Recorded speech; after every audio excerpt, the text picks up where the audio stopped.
Let's answer some questions from the audience. There's some really, really good questions this week. And if you're watching, you probably are already wondering why there's a picture of Kyle Kulinski from Secular Talk up on my screen. That's because the first question today is from Keisha, who said, "Hey, David, when I got this question, it cracked me up." Keisha said, "Hey, David, is Kyle Kulinski's New York accent a problem?" I love this question. A problem for who would be my question. And maybe I don't know what Keisha is alluding to. There are many media hosts who make an effort to sort of delocalize their accent and opt for what is often seen as the more generic media accent is in the United States, which is sort of a blend of Midwest, Northeast, and California, right? Sort of the areas that they don't speak the same way in all those areas, but they're considered sort of more standard. And they believe that will appeal to the broadest amount of people. Exactly. And yes, there's no doubt that when you listen to Kyle, he has a New York accent, although my opinion is that it's lessened significantly over the last few years. And I have a funny story about this, which I don't think Kyle will mind me telling, if he even remembers about this. I found it really funny. It might not have made an impression on him. The first time I met Kyle Kulinski in person, we got together at a Manhattan coffee shop named Kopi Kopi, close to NYU, which was a spot I would have a lot of meetings at and just hang out pretty frequently at when I lived in New York City. And at a certain point, we were just chatting about different things.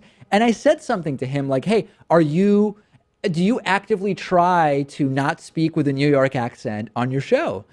And he genuinely, in complete honesty and innocence, he said to me, "Oh, I have a New York accent?" Right. As if he had no idea whatsoever that's a way he spoke, which is actually not that rare when you talk to people who grow up in a particular area. If you're completely used to hearing people talk in a particular way, you in a way become sort of deaf to that way of talking. And the first time I met Kyle, and I think at the time he had a much more notable New York accent than he has now, I immediately noticed that he clearly talked differently than me and differently than my friends from Massachusetts or whatever. And he genuinely didn't know what I was talking about. And I said, "Oh, no, I mean, I'm not saying anything. I'm just saying it is noticeable that you have a New York accent. And there are people like Howard Stern, for example, who has made an effort, who's from Long Island, to get rid of the accent. And in a lot of ways he has, although he still says horrible instead of horrible and Florida instead of Florida. And you hear it with some words.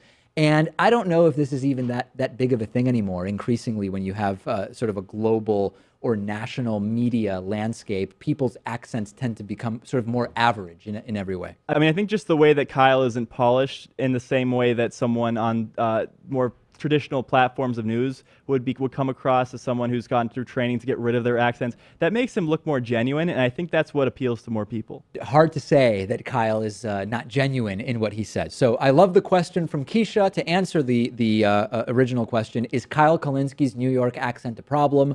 I would say it doesn't seem to be a problem, at least for Secular Talk.